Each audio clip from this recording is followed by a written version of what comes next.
O último Junho Encantado do ano está aqui e hoje vamos falar de A Branca de Neve e os Sete Anões.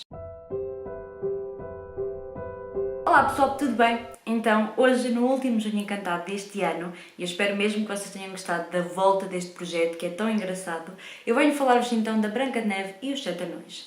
Este foi um livro que eu já li e que já tenho opinião aqui no canal, mas eu quis mesmo marcar novamente este livro aqui porque não fez parte do Junho Encantado e, portanto, vou deixar como marca aqui. E vou deixar também nos cards e na caixa de informações o link para esse vídeo para que vocês possam saber toda a minha opinião com mais detalhes, porque eu aqui também não irei explorar com tanto detalhe como fiz nesse vídeo. Então, a história da Branca de Neve e dos Sete Anões, ela é uma história que passou de boca em boca durante muito tempo e que chegou então a uma compilação quase que final pelos irmãos Grimm entre 1812 e 1822. Isto porque não há um autor conhecido para esta história, portanto esta história foi um bocadinho crescendo ao longo dos tempos e acabou por ficar conhecida pelos irmãos Grimm na sua compilação. Falando então um bocadinho da história dos irmãos Grimm, que foi aquela que eu li, e eu li nesta versão que está aqui, que é a versão que eu tenho.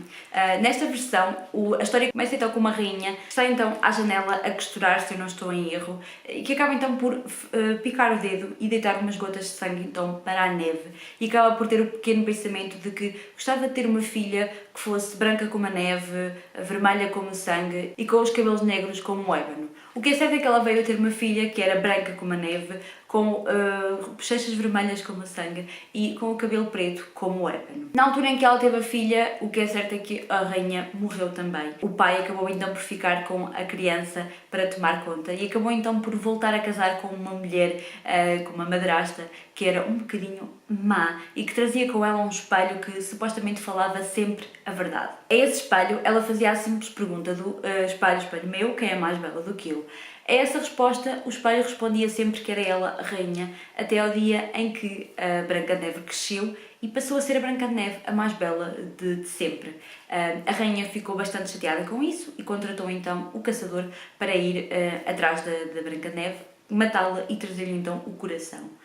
O caçador vai então atrás dela, não a consegue matar e manda-a fugir e acaba então por matar um veado, se eu não estou em erro, levar o coração à rainha e a rainha, a pensar que era o coração da Branca de Neve, acaba então por cozinhá-lo e por comê-lo. Quando ela fugiu do caçador, a Branca de Neve encontrou então a casa dos Sete Anões, onde acabou então por ficar a viver e os Sete Anões acabaram então por acolhê-la em troca de que ela limpasse a casa e tomasse conta deles. Quando a rainha descobriu que a Branca de Neve ainda estava viva, ela desenvolveu vários planos para a tentar matar, da primeira vez com uma fita, da segunda vez com uma escova e da terceira vez então com a maçã, que é a versão mais conhecida de sempre. E só então com essa é que ela acabou por tentar e conseguir o seu objetivo. Quando ela desmaiou com a maçã, então, envenenada, os anões decidiram colocá-la então numa redoma de vidro, lá na floresta, e um príncipe que estava a passar pelas redondezas avistou o caixão e decidiu então pedir aos anões para levar esse caixão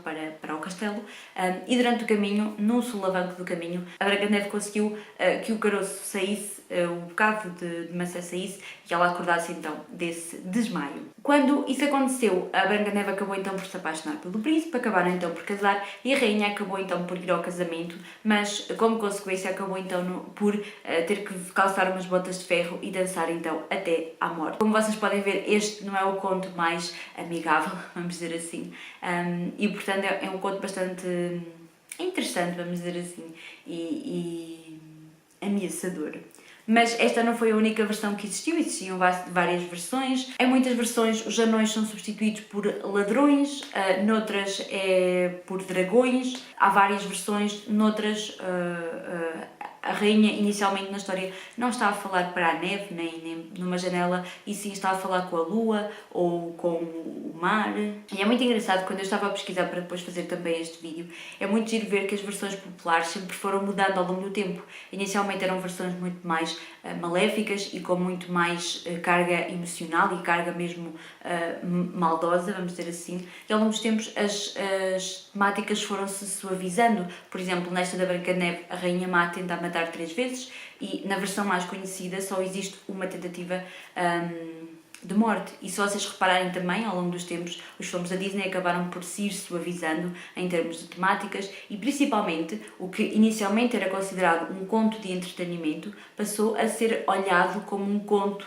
com uma lição de moral e, portanto, nós podemos tirar várias lições de moral desta história, como podemos tirar várias lições de moral de todos os contos que a Disney nos deu, mas cujo objetivo inicial era pura e simplesmente entreter as pessoas. E antigamente todos nós sabemos que as histórias do horror e as histórias com muita carga dramática e emocional eram muito boas para as pessoas que viviam sozinhas e que viviam muito com a questão do grupo e portanto, eram muito, muito importantes. Eu gostei muito desta história, como vocês sabem, eu já na altura tinha gostado muito desta história. É sempre bom ver uma outra roupagem, um outro lado das histórias infantis e esta principalmente porque tem um lado e um cariz muito mais maléfico do que nós poderíamos pensar à partida.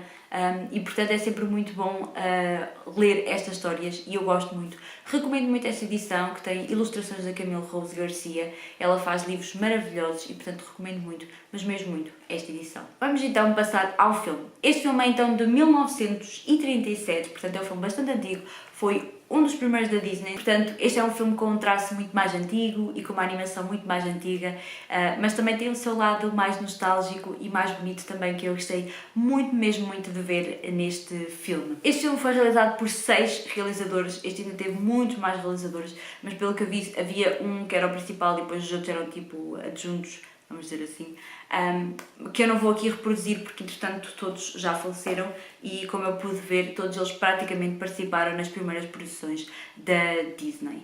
Esta história está bastante fiel ao conto contado então pelos irmãos Grimm, com as diferenças de que, com algumas diferenças, como é lógico. Neste livro, neste filme nós não começamos a ver a história da mãe, da Branca de Neve, a ter os seus pensamentos. Nós já estamos praticamente com a Branca de Neve grande, a viver então com esta madrasta má e começamos logo com a madrasta a perguntar ao espelho quem é a mais bela do reino.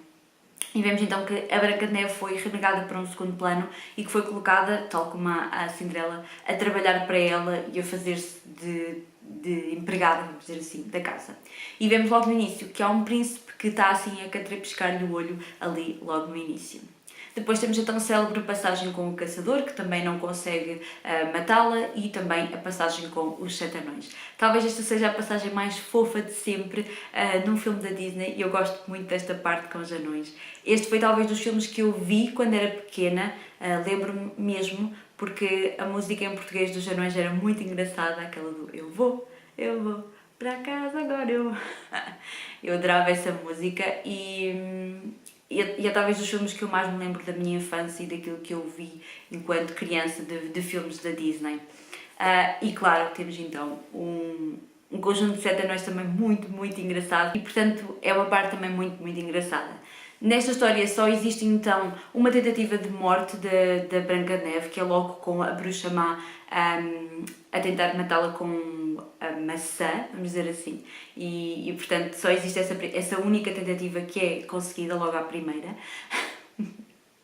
E depois temos então a parte em que ela está na redoma de vidro e que aparece o tal príncipe que no início tínhamos visto e que não a leva para o castelo e ela não sai-lhe o pedaço da maçã, mas sim dá-lhe então o beijo apaixonado e ela acaba então por acordar com o beijo do primeiro amor, que acabou por ficar imortalizado na Disney como sendo uma dos seus clichês, vamos dizer assim, da Disney, que é então o primeiro beijo, o beijo apaixonado. Tudo acaba em bem, não é? Ela acaba então com o príncipe e tudo acaba em bem e não temos então toda a parte maléfica que existe do conto original. No entanto, e este é talvez dos filmes da Disney com mais carga dramática e mais carga emocional, porque vemos efetivamente alguém a transformar-se numa bruxa má e vemos efetivamente a imagem de uma bruxa má, como nós poderíamos imaginar, a tentar matar alguém e, portanto, não é dos filmes mais fofos e queridos para se mostrar a uma criança, mas é talvez das adaptações mais interessantes que a Disney fez à época e, portanto,